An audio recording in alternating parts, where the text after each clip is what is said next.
Bradesco, encare o futuro. Abra sua conta pelo app. Olá, boa noite. Boa noite. A pandemia do coronavírus pode provocar um aumento da fome em escala global. De acordo com um estudo internacional, a restrição alimentar é capaz de matar até 12 mil pessoas por dia. Com a impossibilidade de trabalho para boa parte da população, o Brasil é um dos países que mais sofrem com o aumento da pobreza extrema.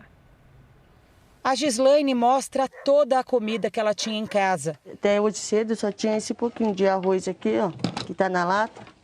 Esse aqui é um pedaço de osso que eu peguei no açougue, de carne, ó. É aqueles que sobram do peito. Mãe de 3 crianças, ela ficou sem emprego na pandemia e sem ter como alimentar os filhos. E ele tem que dormir com fome, é triste. A gente vê nosso filho chorar e a gente não poder fazer nada, né? Muito humilhante pra gente também, né? Nesta comunidade em Suzano, na Grande São Paulo, a fome é coletiva. Famílias inteiras perderam toda a renda com o avanço da pandemia. É uma situação de devastação total, né? Porque se ele não morre pelo vírus, ele morre pela fome, né? Um levantamento feito pela ONG Oxfam revela que 500 milhões de pessoas devem ficar mais pobres e 12 mil podem morrer de fome em todo o planeta a cada dia em decorrência dos impactos sociais e econômicos da pandemia.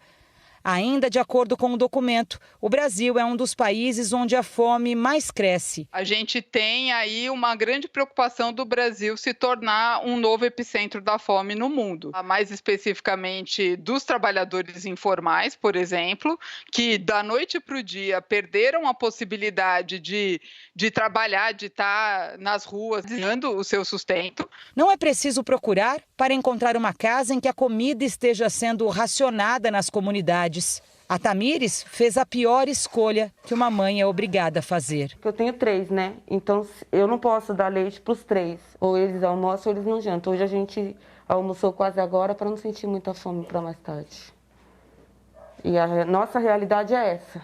As mulheres chefes de família nas periferias formam o grupo mais afetado pelo agravamento da pobreza na pandemia.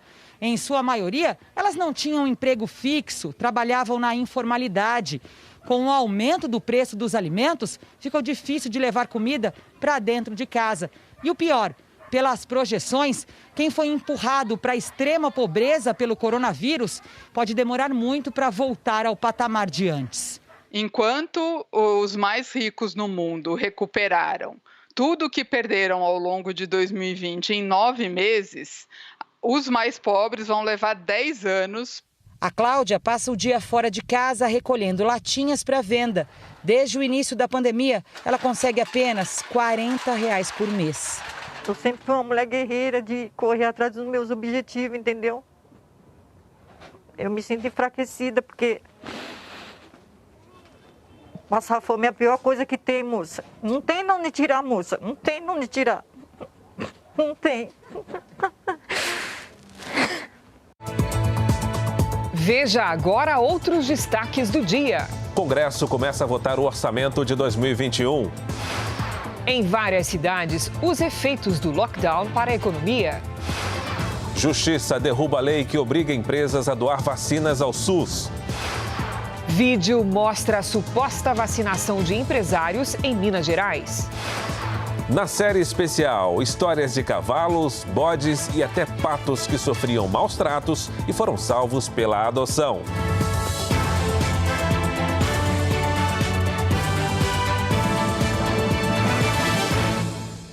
Oferecimento Next, o banco digital que faz acontecer.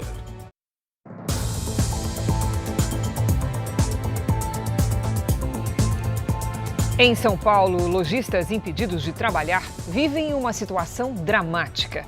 Dados preliminares da Federação do Comércio apontam que só este mês o prejuízo pode passar de 6 bilhões de reais. As falências estão crescendo e nos shoppings, demissões e fechamentos devem ser inevitáveis. No Centro de Comércio Popular em São Paulo ou na Rua das Compras mais luxuosas, o clima de desolação é o mesmo. Com a fase vermelha, as lojas baixaram as portas e os clientes desapareceram. A medida já se reflete nos números. Dados preliminares da Associação Comercial apontam queda de 18,9% na movimentação do varejo em relação a fevereiro e de 16,8% comparando com março do ano passado. Índices que colocam em risco a sobrevivência de muitas empresas. Sem faturar tanto tempo e com os compromissos vencendo, não há como a empresa sobreviver. Tudo é uma questão de tempo. De acordo com a FEComércio, os lojistas que não funcionaram entre março e junho do ano passado tiveram um prejuízo de 24 bilhões de reais, mesmo com o retorno das atividades parcialmente no segundo semestre. Neste ano, as perdas foram de pelo menos 6 bilhões de reais apenas no mês de março. Para os lojistas de shoppings, a situação é ainda mais grave. 84% prevêem demissões e outros 53% o fechamento definitivo.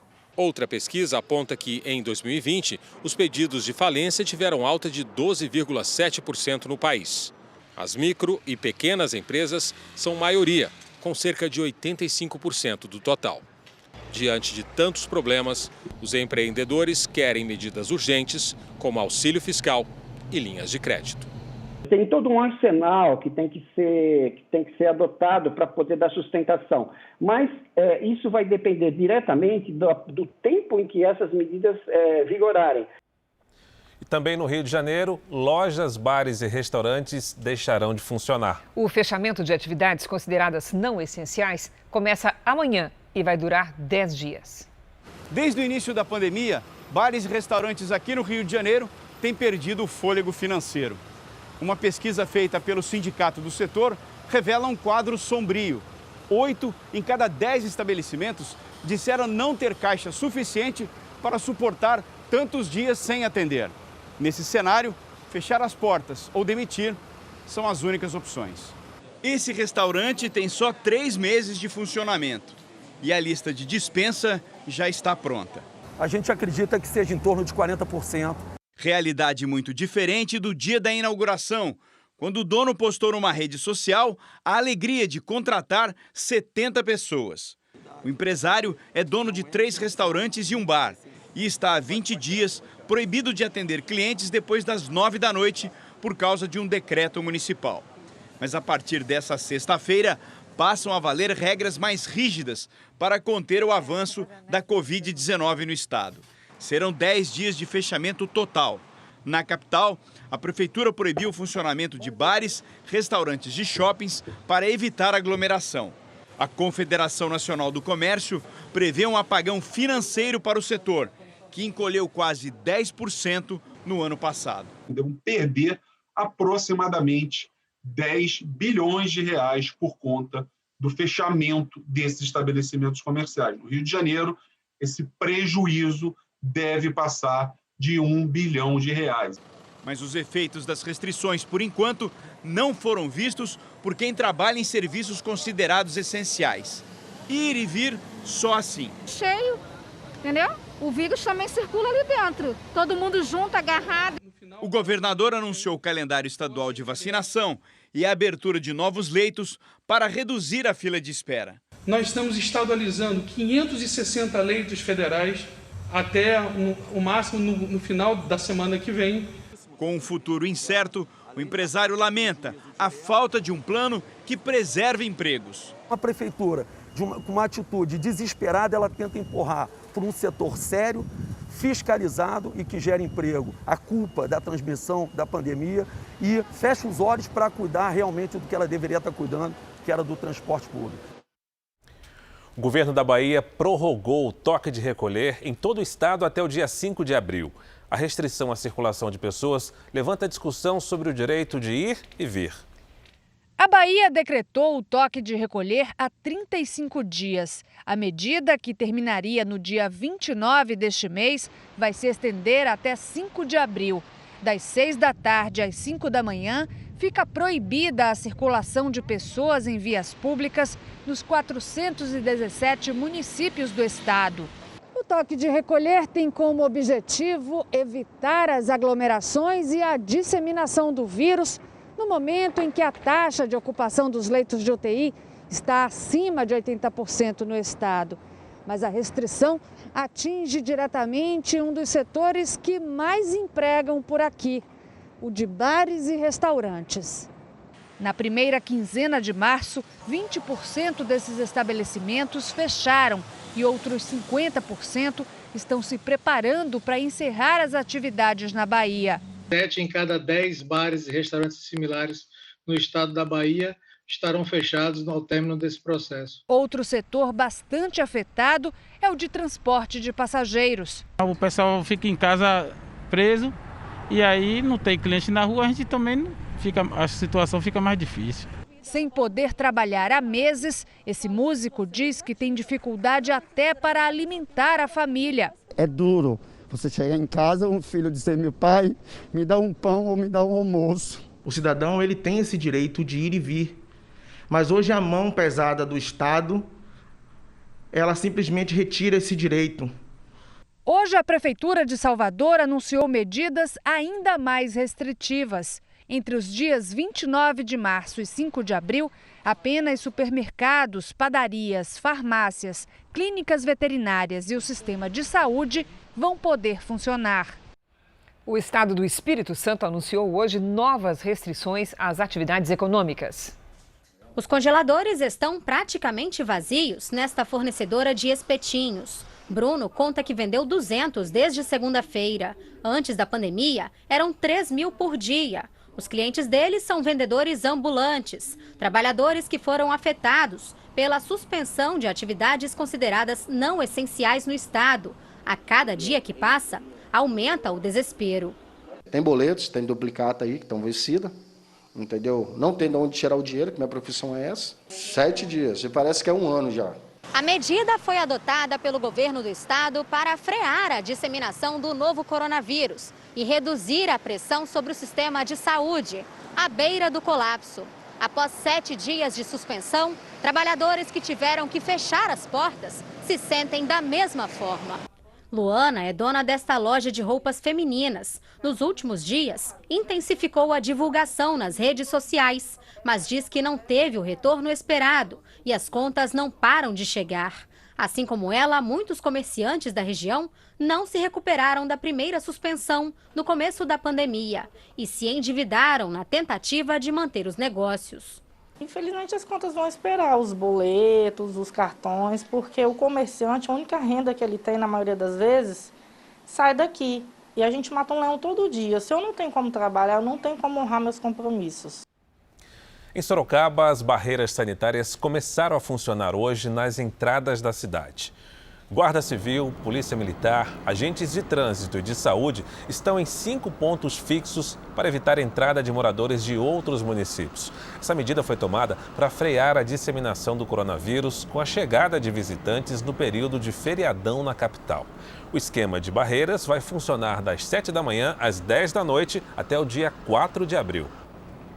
O ministro Marcelo Queiroga se reuniu hoje com os secretários de saúde do Rio de Janeiro e de São Paulo. Na primeira agenda fora de Brasília como titular da pasta, Queiroga pediu união. O ministro visitou pela manhã o Hospital das Clínicas e se reuniu no Instituto do Coração com o secretário estadual de saúde do estado, Jean Gorenstein. O discurso foi de união e respeito à ciência. É necessário a união de todos, com base na ciência, com base no humanismo, para que consigamos superar essas dificuldades. Depois, ele seguiu para a Faculdade de Medicina da USP. Junto com o ministro da Educação, Milton Ribeiro, se encontrou a portas fechadas com diretores e professores da instituição. No começo da tarde, o ministro foi ao Rio de Janeiro. Queiroga se reuniu com o superintendente do Ministério da Saúde no estado e o secretário de Saúde. O Jornal da Record traz agora os números da pandemia no Brasil para que você tenha clareza na evolução da doença no nosso país. Os dados são sempre oficiais do Ministério da Saúde. Segundo o Ministério, o país tem 12.320.000 casos da Covid-19. Foram 100 mil novos casos em apenas um dia, o que representa um recorde. No total, são mais de 303 mil mortos desde o início da pandemia. E foram 2.777 registros de óbitos nas últimas 24 horas. A farmacêutica AstraZeneca, responsável pela vacina de Oxford, deve atrasar a entrega do produto para a COVAX Facility, aliança global para a distribuição de imunizantes. A produção das doses acontece no Instituto Serum, na Índia, maior fabricante de vacinas do mundo. Mas por conta do aumento das infecções no país, parte da produção foi transferida ao mercado interno. A decisão deve afetar o envio para o Brasil e outros países. O Programa Mundial já distribuiu 30 milhões de doses da vacina. O acordo, que não deve ser cumprido, previa a entrega de 238 milhões de doses até o fim de maio. Considerado um caso de sucesso na vacinação contra a Covid-19, Israel chegou à marca de mais da metade da população imunizada. Segundo o ministro da Saúde do país, 50,07% da população já recebeu as 2 doses da vacina. A maioria das empresas, escolas e também os aeroportos retomaram as atividades. Israel já registrou uma queda de 85% nas mortes diárias causadas pela Covid-19. Veja a seguir, com 3 meses de atraso, o Congresso deve votar ainda hoje o orçamento de 2021. E na série especial, conheça a égua Saudade e o cavalo Pé de Pano. Eles sofriam maus tratos e foram salvos pela adoção.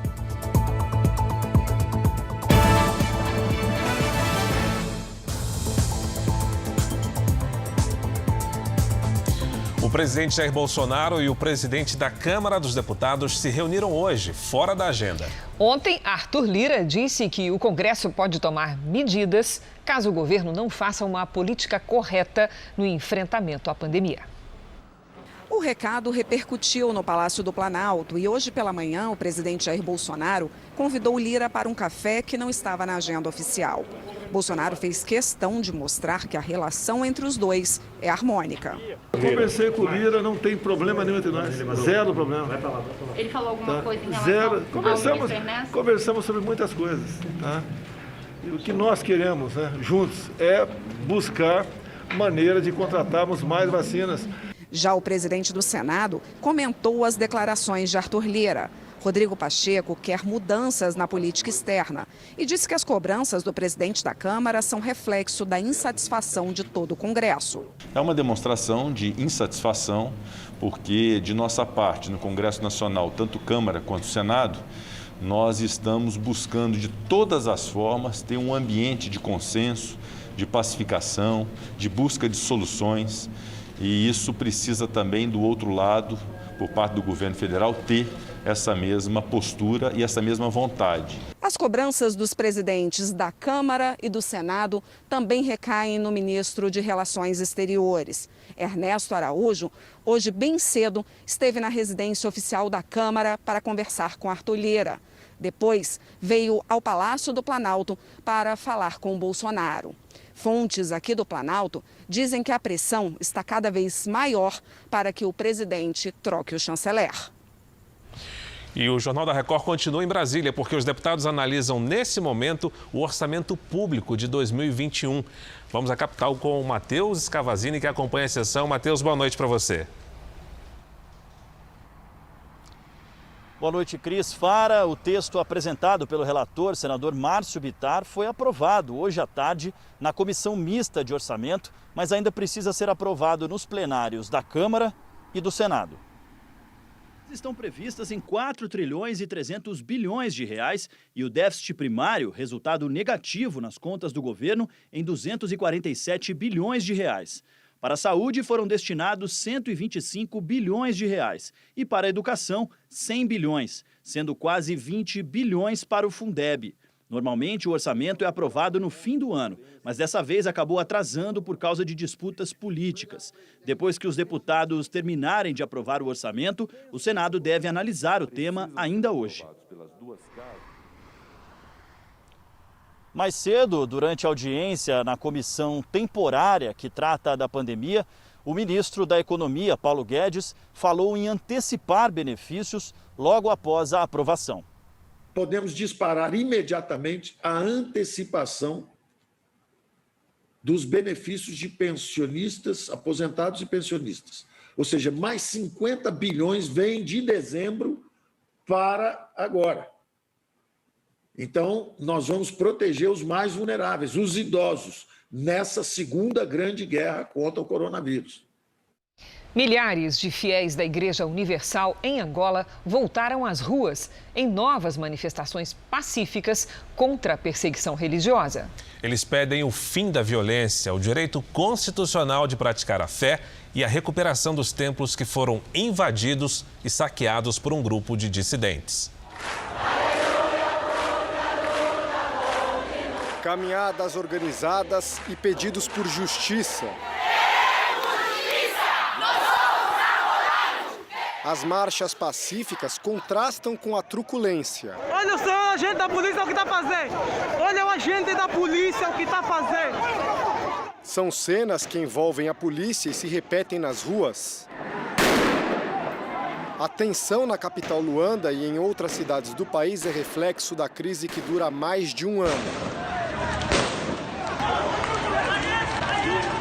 Um levante promovido por ex-pastores e bispos que foram expulsos da Igreja Universal por práticas ilegais e atos imorais. Em ações violentas, esses dissidentes tomaram templos, aqui ninguém mais entra, cometeram saques e agressões, acabo de ser agredido por ex-pastores, obrigaram os religiosos a deixar os apartamentos onde moravam e tentaram entrar à força em condomínios residenciais. Os invasores ainda forjaram documentos, realizaram assembleias falsas e tentam se apoderar de contas bancárias. Enquanto a Justiça de Angola ignora os pedidos de restituição de posse feitos pelos advogados da Universal, o ministro da Cultura do país declarou o grupo dissidente como representante oficial da instituição. Fiéis já protocolaram uma carta com mais de 30 mil assinaturas e denunciaram a violência às Nações Unidas. Fica para o mundo um eco muito ruim do que está vindo de Angola, na medida em que nós estamos vendo que o movimento pacífico está sendo recrudescido pela violência.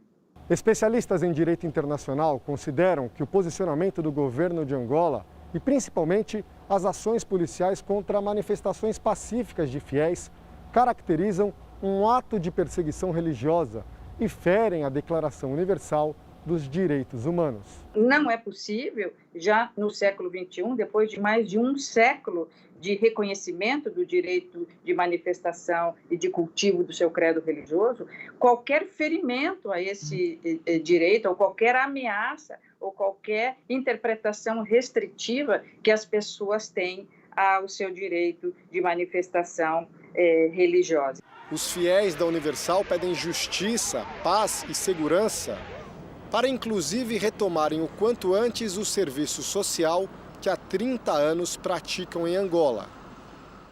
Você não pode perder a estreia de Roberto Cabrini à frente do Repórter Record Investigação. Com uma reportagem exclusiva, o programa é hoje às 10h45 da noite. O drama da jovem que conta em emocionante entrevista exclusiva ter sofrido abusos sexuais desde os 8 anos do próprio pai, um dos empresários mais poderosos e influentes de sua cidade. Ele já me abusou de várias formas. Ele usava o poder dele para me corrigir e conseguir o que ele queria. A luta para conseguir provas. Por que você filmou? Quando eu estava grávida, eu sofri abuso dele. Ele dizia que ia me matar, que ia matar meu filho. E o dia em que o acusado acabou preso. Eu cheguei a falar para ele que um dia ele ia pagar isso. Na justiça ele fala, eu não devo nada para a justiça. Veja a seguir, mais de 300 pacientes esperam por uma vaga de UTI no estado de São Paulo. E na série especial, a adoção de animais que se tornaram companheiros inseparáveis durante a pandemia.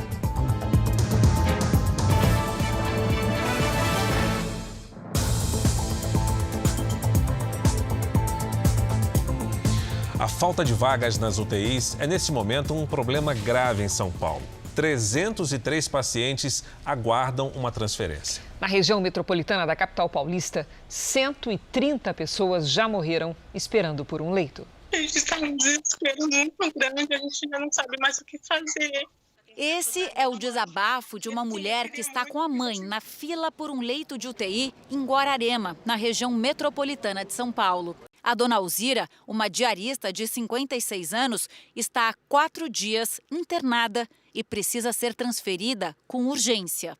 O médico liga falando que ela está estável, porém necessita de uma UTI. Minha mãe não sabe até quando ela vai aguardar uma vaga de UTI. Dona Alzira está entre os 303 pacientes que aguardam por uma vaga em UTI no estado de São Paulo. Ontem, o Jornal da Record mostrou o caso do Valmírio, que após perder o filho Renan, por causa da espera, também entrou na luta para ser internado. Neste momento ele está na enfermaria e o estado de saúde dele é estável. Do outro lado da fila estão os médicos, que já adotam um protocolo para grandes catástrofes. E você não tem como prestar suporte a todo mundo. Aquela pessoa que já está muito próxima da morte, que suas intervenções não vão conseguir salvar, essa pessoa é preterida em relação a outra que um suporte intensivo possa ajudar. Os hospitais estão lotados. A demanda por transferências para casos de Covid hoje é 117% maior do que no primeiro pico da pandemia, em 2020. São cerca de 1.500 pedidos por dia, contra 690 em junho passado. 1.000 leitos e 12 hospitais de campanha devem ser abertos até o fim do mês no estado. Mesmo assim, o número de pessoas que procuram o sistema de saúde ainda é maior. A situação mais crítica é em Ribeirão Pires, na região metropolitana da capital. 27 pessoas já morreram à espera de uma vaga. Hoje estamos sem vagas, como em todos os outros dias, praticamente a lotação do hospital de campanha nosso é total. Santa Catarina vive uma situação parecida com São Paulo. O governo confirma 233 mortes de pessoas que aguardavam leitos de UTI. Sem nenhum hospital de campanha em funcionamento, o estado ainda tem muita gente à espera de vagas. Os dados foram apresentados oficialmente pelo governo do estado, atendendo a um questionamento do Ministério Público. A Central de Regulação de Internações Hospitalares informou que desde janeiro, 233 pacientes não resistiram e morreram na fila de espera por leitos de UTI. A maior parte neste mês de março, com 194 casos. A Secretaria Estadual da Saúde afirma que mesmo à espera de leitos, os pacientes não ficam desassistidos. Mais de 1.000 pessoas estão internadas em UTIs e mais de 300 aguardam vagas. Ao contrário de outros estados, Santa Catarina não chegou a montar hospitais de campanha que poderiam aliviar o sistema de saúde. Um projeto criado em Itajaí no ano passado não saiu do papel e virou alvo de denúncias. O governador Carlos Moisés responde a um processo de impeachment que será julgado nesta sexta-feira. O caso envolve ainda suspeitas de fraudes na compra de 33 respiradores. O governador nega envolvimento em irregularidades. Hoje, com o sistema de saúde em colapso, pacientes passam horas em ambulâncias à espera de internação. Para levar para um PA ou para uma unidade hospitalar é muito difícil, tá? Cada vez a gente espera mais, demora mais. A gente fica com o paciente grave, precisando desse leito e tá realmente quase sem vaga, está cada vez mais difícil. A Polícia Federal realizou uma operação para investigar uma tentativa de golpe milionário contra o Ministério da Saúde. Os suspeitos, vejam só, prometiam a entrega de 200 milhões de doses de vacina em nome de um suposto consórcio farmacêutico. Foram cumpridos 7 mandados de busca e apreensão contra o grupo suspeito em Minas Gerais e no Espírito Santo e apreendidos computadores, celulares e documentos. Ninguém foi preso ainda. A denúncia partiu do próprio Ministério da Saúde, mas o nome do consórcio usado não foi divulgado. A investigação apontou 2 suspeitos que apresentaram credenciais falsas e afirmaram ter exclusividade para a venda de vacinas. Eles cobraram 270 milhões de reais para entregar um primeiro lote com 10 milhões de unidades. O grupo queria o pagamento imediato, mas os representantes do Ministério desconfiaram da proposta e acionaram a Polícia Federal. No inquérito, que começou em fevereiro, os investigadores descobriram ainda que os suspeitos atuavam em 2 empresas diferentes de vendas de insumos hospitalares, mas não estavam autorizados a vender vacinas em nome do grupo farmacêutico. Eles tentaram também outros golpes. A investigação agora segue para ver se eles ofereceram para outros gestores, para quem eles ofereceram, qual a extensão dessa oferta, né? Também nós vamos certificar isso com a investigação, se efetivamente eles não obtiveram êxito. A Justiça do Distrito Federal considerou que é inconstitucional uma lei aprovada pelo Congresso que obrigava as empresas privadas a doarem para o SUS 100% das vacinas que eventualmente comprem. Mas 2 dias antes da decisão, empresários e políticos teriam comprado e tomado doses clandestinas dos imunizantes. No meio da noite, uma mulher é vacinada. Logo depois, a enfermeira pega outra dose no porta-malas do carro e imuniza um homem. A pessoa que grava as imagens fica indignada. Dá pra pegar certinho ela indo no braço das pessoas e vacinar. Oh, é um absurdo, é um entra e sai de carro lá. A vacinação clandestina teria sido na terça-feira, organizada pelos donos desta empresa de ônibus. Para tomar 2 doses da vacina, que seria da Pfizer, que ainda nem é distribuída no Brasil, o valor seria de R$ 600. 50 empresários e políticos teriam sido contemplados, como o ex-senador Clésio Andrade. Em uma primeira entrevista, ele confirmou ter sido vacinado. Já questionado pelo jornalismo da Record TV, negou a imunização. Não tomei a vacina e preferia que os idosos como eu dessem a vez aos mais jovens, que são obrigados a sair de casa para trabalhar. A PM foi até o local da suposta vacinação clandestina, mas seguranças da empresa disseram que o motivo da aglomeração era uma reunião de diretores. A farmacêutica Pfizer negou qualquer venda ou distribuição da vacina. A Polícia Federal abriu inquérito para saber quem comprou, quem foi imunizado, de onde vieram as doses e se são mesmo da Pfizer, que só em fevereiro obteve autorização da Anvisa para o uso aqui no Brasil. Todos os envolvidos podem responder a processos criminais por terem furado a fila.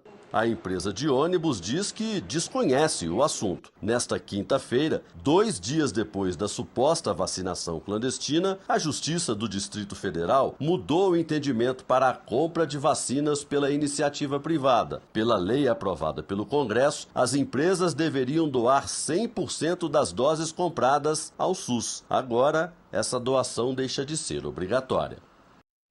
Vamos agora com a opinião do Augusto Nunes. Boa noite, Augusto. Boa noite, Cris. Boa noite, Fara. Boa noite a você que nos acompanha.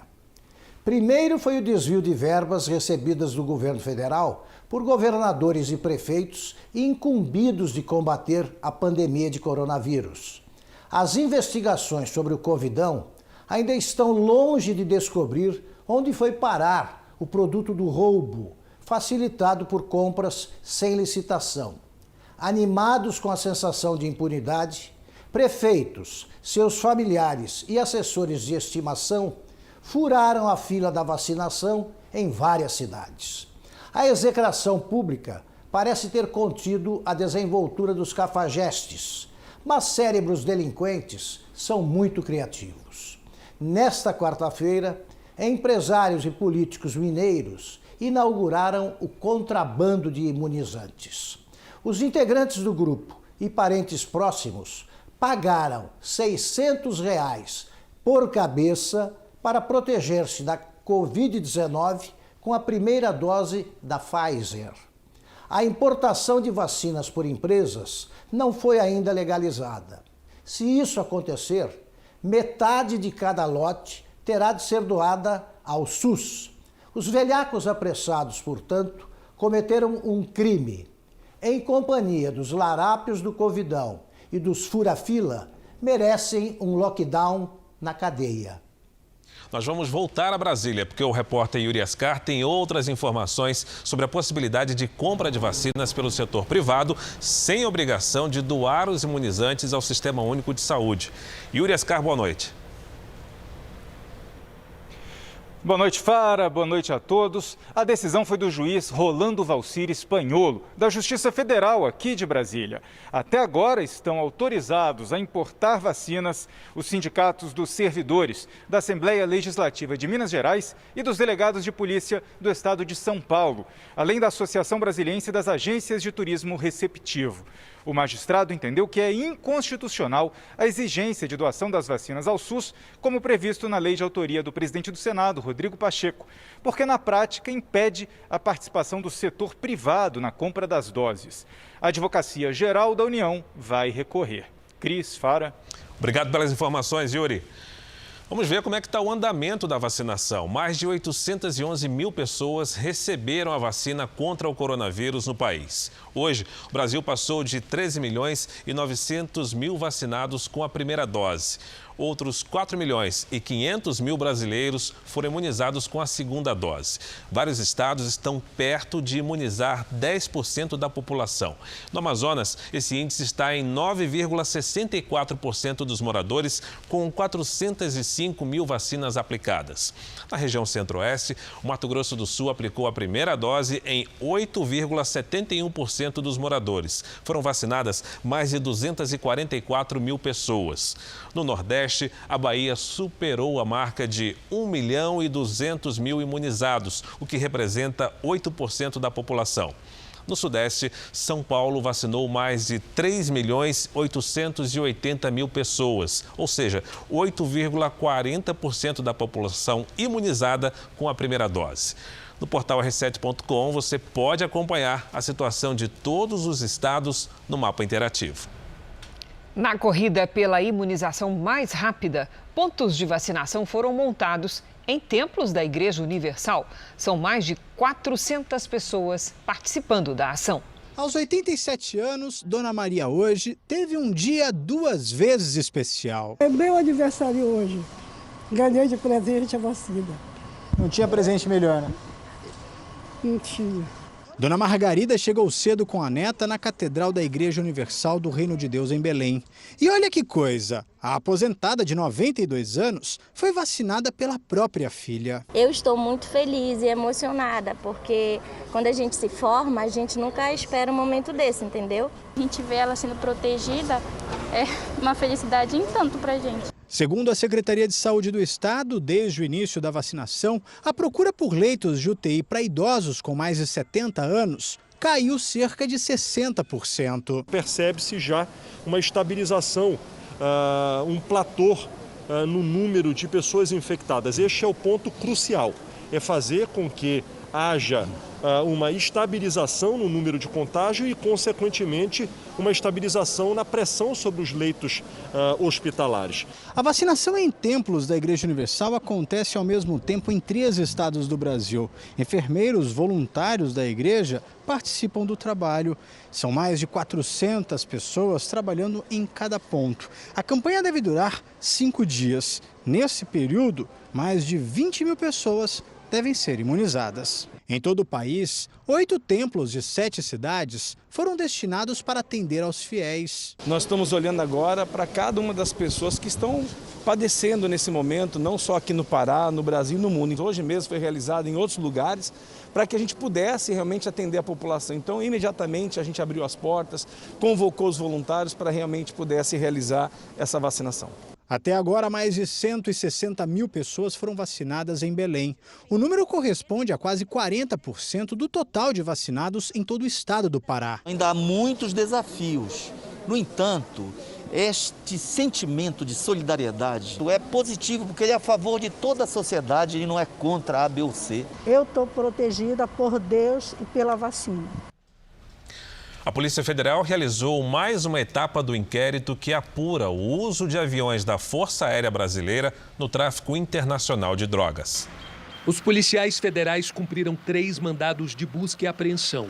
A investigação começou depois da prisão do 2º sargento da Aeronáutica, Manuel Silva Rodrigues, no aeroporto de Sevilha, na Espanha, durante a escala de uma viagem da comitiva do presidente Jair Bolsonaro ao Japão em 2019.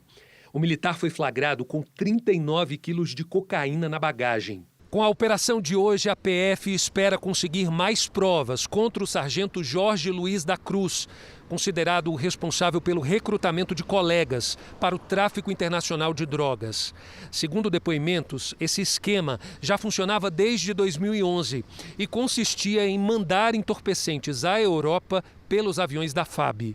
Além do sargento Jorge Luiz, outras 2 pessoas também foram presas desde o início da investigação. o tenente-coronel Alexandre Augusto Piovesan e o segundo sargento Márcio Gonçalves de Almeida. A Record teve acesso com exclusividade ao inquérito da PF. A polícia ouviu um militar que havia sido convidado para o esquema. No depoimento, ele confirmou que os criminosos estavam recrutando militares, pois estavam com dificuldades de transportar as drogas. Cada oficial recebia $1.000 por quilo levado. Em nota, a FAB informou que a Justiça Militar continua apurando o caso e já cumpriu 6 mandados de busca e apreensão e 5 de prisão. Os 3 militares detidos se encontram sob custódia da Aeronáutica e à disposição da Justiça. A lei é mais severa para militares que cometem crimes. Aquele agente que deveria cuidar da segurança do país e impedir este fato é o que está propiciando. Nessa situação, deve-se recriminar de modo mais intenso. Vamos com a previsão do tempo? Os índices de umidade do ar abaixo dos 30% colocam cidades do centro-oeste e do nordeste em estado de atenção. Quando será que a população vai respirar melhor? Vamos saber com a Lidiane Sayuri. Boa noite, Lidi. Oi, Cris, Fara, boa noite para todo mundo que nos acompanha. Na semana que vem tem previsão de chuva irregular e a partir de abril volta a chover mais. Nesta sexta-feira, as pancadas isoladas vão marcar as tardes em boa parte do sudeste. Já em toda essa área clara aqui do mapa, o tempo fica firme. Entre o norte e nordeste, a circulação de ventos provoca temporais, do Amapá até o Rio Grande do Norte. Na região sul, uma nova frente fria fecha o tempo e provoca temporais logo cedo na fronteira com o Uruguai. No restante da região, a chuva aperta à tarde. Máxima de 31 graus em Manaus e Palmas. Faz 35 em Campo Grande e até 32 em Porto Alegre. Tempo Delivery, a previsão sob encomenda para você que acompanha o Jornal da Record. Lidiane, primeira participação vem do Diego de Itapipoca, no Ceará. Olha só, Fara, vamos lá, Diego. Ele fala que é a cidade dos 3 climas porque eles têm serras, sertão e praias, um charme de lugar. Vamos lá, tem previsão de chuva nesta sexta-feira com períodos de sol, mas à tarde a chuva aperta e aí aumenta mais no fim de semana. Dias abafados com 28, 29 graus. Segundo Tempo Delivery vem para o Alan, do interior do Piauí, Lidiane.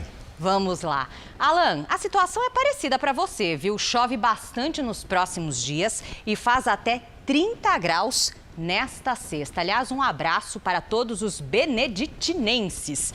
E participe você também do Tempo Delivery pelas redes sociais com a hashtag #VocêNoJR. No Rio de Janeiro, tempo firme nos próximos dias, com temperaturas acima dos 35 graus. Na capital paulista, a chance de pancadas de chuva à tarde, coisa leve, viu? Amanhã, 32. Eu volto amanhã, gente. Obrigada, Lidy. Obrigado, Lidiane. O presidente americano Joe Biden, que prometeu transparência durante a campanha, demorou mais de 60 dias para dar a primeira coletiva de imprensa desde que assumiu a Casa Branca. A crise migratória caótica na fronteira com o México foi o tema que dominou a entrevista do democrata. O presidente é alvo de críticas. Os abrigos têm recebido um número cada vez maior de imigrantes ilegais e estão superlotados. Questionado, ele concordou que as condições são totalmente inaceitáveis, mas prometeu resolver a questão com segurança e disse que a maioria das pessoas tem sido enviada de volta aos países de origem. O governo não reconhece a situação como uma crise. O presidente também tem sido criticado por não permitir que a imprensa tenha acesso às instalações para verificar denúncias feitas por advogados de imigrantes. Segundo eles, crianças estariam dormindo no chão e sem ver a luz do sol por vários dias. Hoje, o presidente disse que vai se comprometer com a transparência e permitir que jornalistas entrem nos abrigos. Ontem, uma das instalações foi aberta para jornalistas, mas a visita foi supervisionada por congressistas e uma delegação da Casa Branca enviada por Biden. A maioria dos imigrantes foge da pobreza, violência e dos desastres naturais em países da América Central. Críticos dizem que Biden, do Partido Democrata, prometeu uma política de imigração mais transparente, mas isso não tem acontecido. No Japão, o revezamento da tocha olímpica começou hoje na cidade de Fukushima. Vamos para lá conversar com a nossa correspondente Silvia Kikuchi. Olá, Silvia, bom dia para você. Como é que está a programação? Olá, Cris, Fara. 10.000 participantes levarão a tocha que vai percorrer as 47 províncias do país em 121 dias, chegando a Tóquio em 23 de julho. A cerimônia de abertura do revezamento contou com um número limitado de pessoas, respeitando o distanciamento social. O prédio mais alto do Japão ficou colorido para comemorar o início da passagem da tocha. Os organizadores esperam despertar o apelo popular e reverter o cenário de reprovação da Olimpíada pela maior parte dos japoneses. Nesta quinta, por exemplo, manifestantes se reuniram no centro de Tóquio para pedir o cancelamento da competição. Cris, Fara. Obrigada, Silvia. Do Japão para a Alemanha, onde a chanceler Angela Merkel desistiu de fazer um lockdown rigoroso. Ela queria reforçar ainda mais o confinamento na Páscoa, só que depois de duras críticas, voltou atrás e ainda pediu desculpas à população. Segundo a proposta de Merkel, os alemães teriam 5 dias de feriado com a exigência de que ficassem em casa. Mas depois de ser duramente criticada, ela desistiu do confinamento mais rígido. A chanceler afirmou que tinha a melhor das intenções, mas errou e pediu desculpas a todos. A retirada de um navio encalhado no canal de Suez pode demorar semanas. Equipes de resgate da Holanda e do Japão vão tentar um plano para liberar uma das principais passagens náuticas do mundo. Um enorme engarrafamento se formou e toda a navegação no canal de Suez, uma das principais rotas comerciais do mundo, está suspensa temporariamente. Desde ontem, uma embarcação de 400 metros bloqueia o canal. O navio Ever Given, pesando 200.000 toneladas, ficou preso no canal devido a ventos fortes e uma tempestade de areia. Mais de 150 navios ficaram presos e dezenas continuam encalhados ou esperando em lagos. O proprietário japonês do gigante navio porta-containers pediu desculpas hoje pela interrupção do tráfego. A empresa de salvamento contratada para liberar o navio disse que desalojá-lo está sendo extremamente difícil e que pode levar semanas. Cerca de 12% do comércio global passa pelo canal de Suez. É a conexão marítima mais curta entre a Ásia e a Europa, conectando o mar Mediterrâneo ao Mar Vermelho. Mais de 50 navios passam no local todos os dias e a rota marítima alternativa seria em torno do Cabo Africano e demoraria entre 1 a 2 semanas a mais. Quase 19.000 navios passaram pelo canal em 2020, de acordo com os que comandam o canal de Suez.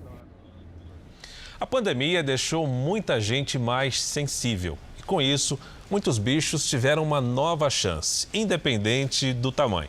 Foi o que aconteceu com a égua Saudade. Mesmo cega, ela ganhou um pasto enorme. E tem também o Bananinha. Bom, esse escapou de virar alvo dos meninos de rua e foi parar num colo bem protetor.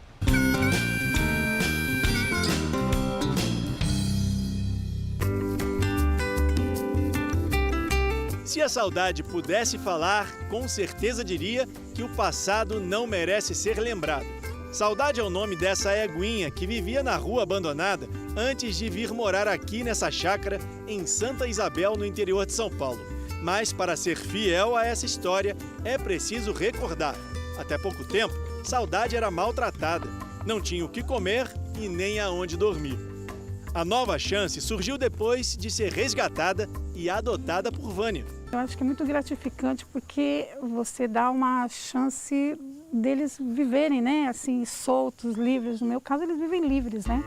Saudade ganhou não só um lar, como também um protetor. O cavalo pé de pano também é adotado pela família. Quer ver? Ó como é que ele vem, ó. Ele tava comendo. Só dela puxar, ele já veio atrás. Ele é ciumento. Vânia adotou os animais em meio à pandemia do coronavírus. A gente fica mais sensível, né? Os bichos, eles são tão carinhosos e tão sofridos, então a gente passa a ver com muito mais atenção, muito mais carinho, né? Ela se divide agora entre o trabalho e em dar atenção aos bichos. Vânia gostou tanto que vieram outras adoções. A gente vai conhecer agora o Alfredo, que é o bode que foi adotado pela Vânia e que fica aqui embaixo. Ele chegou aqui bem arisco porque sofreu maus tratos antes de vir para a fazenda. E a única que consegue chegar perto do bode é a Aisha, de 7 anos. É amor que se chama, né, Aisha? É amor. O bode Alfredo e a cabrinha Mel se assustaram com a presença da nossa equipe. Uma reação comum para quem já esteve perto da morte. Mel foi salva momentos antes de ser sacrificada. Hoje é a caçulinha da turma que não só mudou a rotina da família, mas os hábitos também.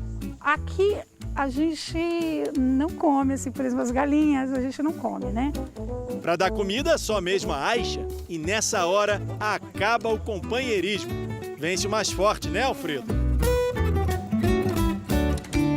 Vânia ampliou a propriedade para receber os animais adotados. Quem decide adotar precisa provar que tem espaço e condições para sustentar os animais. O gasto fica em torno de R$ 700 por mês. A gente acha que é importante contar para o adotante como foi esse animal chegar aqui, como ele estava, tudo que ele passou aqui, a saudade, que é uma égua que particularmente para mim também marcou bastante. Ela chegou com uma ferida bem feia no rosto, ela teve que arrancar dente, ela teve sinusite. E foi um contato muito legal com essa família, que de fato buscou pelo carinho, não só pelo queremos algo porque a gente quer lazer, a gente quer sair montando um animal. Foi por amor e carinho mesmo, para cuidar deles. Os animais que sofrem maus tratos são trazidos pelo setor de zoonoses aqui para a Coordenadoria de Saúde e Proteção ao Animal Doméstico da Prefeitura de São Paulo. Os tratadores aqui e veterinários recuperam esses animais antes de colocar para adoção. Tem cavalo, cachorro, gato e até esses dois porquinhos aqui, o Huguinho e o Zezinho. Eles estão para adoção, só que não pode comer o animal, tem que tratar como pet. Por isso que é tão difícil conseguir alguém para adotar esses bichos. Não é qualquer um que leva para casa um porquinho de 300 quilos, né? E aí? Muitas vezes, o resgate de animais é feito por quem vê uma situação de risco e aí para ajudar o bicho. A gente veio até essa rua aqui na área urbana de São Paulo para conhecer uma moradora que tem um animal de estimação diferente. Ela resgatou o bicho na rua e trouxe para cuidar em casa. Casa. Oi. Tudo bem? Tudo bom? É aqui que mora o Bananinha? É. Dá licença. Eu tenho 3 gatos e 2 cachorros. Um gato é paraplégico. Onde é que ele fica, o Bananinha? O Bananinha fica aqui nos fundos. Gente, já deu para adivinhar qual é o animal que a Alessandra tem em casa? Olha ele aqui, ó. É um pato. Bananinha é esse patinho simpático que vive agora com a Alessandra. Ou seria uma pata?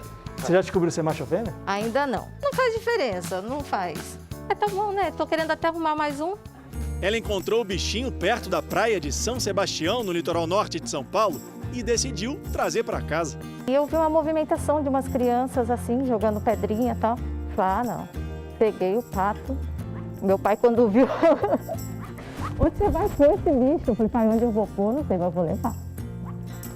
Coloquei na caixa d'água dele lá, porque ele tem uma caixa d'água grande. Sabe qual foi a reação do marido? Tipo, não acredito, né? Mais um, mais um bicho. Mas no fim, todo mundo se deu bem. Toma café sentada lá com os bichos, vem pro quintal e interage com os bichos. É o jeito dela. Ela gosta, como ela mesma diz, o bichinho preenche o coração dela. E olha que o patinho é seletivo. Eu até tentei chegar perto, mas... Pra você fazer amizade com ele. Ele come na minha mão? Come. Ó, Bananinha, bonitinho, tá com medo. Pode pegar. Ó. Acho que ele tá com medo de mim, tá me estranhando. Quando chegou na casa da Alessandra, Bananinha cabia na palma da mão. Aqui não tem lago nem piscina, mas o pato é esperto. Encontrou um jeitinho de se sentir em casa. O mais novo integrante da família já ganhou até quarto para dormir. Os bichinhos são a terapia que faltava durante a pandemia. O que dá mais ânimo, assim, para mim, são os bichos. Minha paixão, os meus cachorros. Eu tenho um cachorro que ele me adotou, ele apareceu aqui, também foi abandonado. O Chuchu, que é o gato paraplégico também. E agora é esse aqui. É o tempo inteiro assim, ele gosta. Ajuda a sair da solidão? Ah, muito, né? Nessa casa, eles falam línguas diferentes, mas todo mundo se entende. E aqui, sempre cabe mais um. Estamos tentando vender a casa ou trocar por um sítio, morar em sítio. Mulher feliz, casamento feliz, né?